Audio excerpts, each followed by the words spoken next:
saying that Israel will continue its attack on Gaza with full force and reject any temporary ceasefire that does not include the release of more than 240 hostages held by Hamas. Benjamin Netanyahu rejected U.S. calls for a break in the hostilities. Earlier on Friday, U.S. Secretary of State Antony Blinken flew Israel urged the Israeli Prime Minister temporarily halt its military offensive, provide aid the region at a time when concerns about civilian casualties are growing as fighting intensifies. The Hamas-controlled health ministry said Friday evening that 15 people were killed and 60 injured in an airstrike on an ambulance convoy outside Gaza's largest hospital.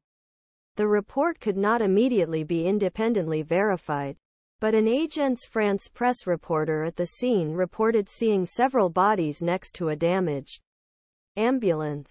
00010 Israeli airstrike hits ambulance convoy in Gaza. Video. The Israel Defense Forces said it carried out an airstrike on an ambulance it said was used by Hamas, adding that many Hamas terrorist operatives were killed in the attack.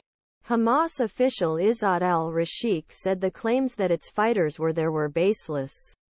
Blinken is heading to Middle East for second time in less than month to prevent a regional escalation of conflict while also balancing Washington's strong support for Israel in face of deadly Hamas attack on October 7. With growing concern about civilian casualties caused by Israel, U.S. officials said they hoped the pause in fighting would allow humanitarian aid to reach desperate civilians in Gaza and help with negotiations to release hostages captured by Hamas during the offensive.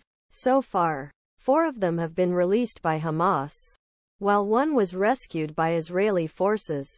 Blinken told reporters at a news conference in Tel Aviv a number legitimate questions were raised in our discussions today, including how use any pause time maximize flow of humanitarian aid, how tie the pause release hostages, and Hamas. How do we ensure that does not use these pauses or adjustments to its advantage? Israel's attack on Gaza followed terrorist attacks launched by Hamas on Israel that left 1,400 dead, most of them civilians in their homes and at a music festival. At least 9,227 Palestinians, including 3,826 children, have been killed in Israeli attacks on Gaza since then, the health ministry said on Friday. 00130 We cannot accept journalist who reported the death of his colleague in Gaza broke down on air video in a separate statement. The ministry said Israel targeted an ambulance convoy leaving Al-Shifa Hospital in Gaza City. Health Ministry spokesman Ashraf al-Qudra said, "We informed Red Cross, in accordance with international law, about the relocation of a convoy carrying injured with ambulance vehicles from Al-Shifa Hospital. The occupation targeted convoy at multiple points outside Şifa Hospital, at gate of hospital and then in Ensar Square."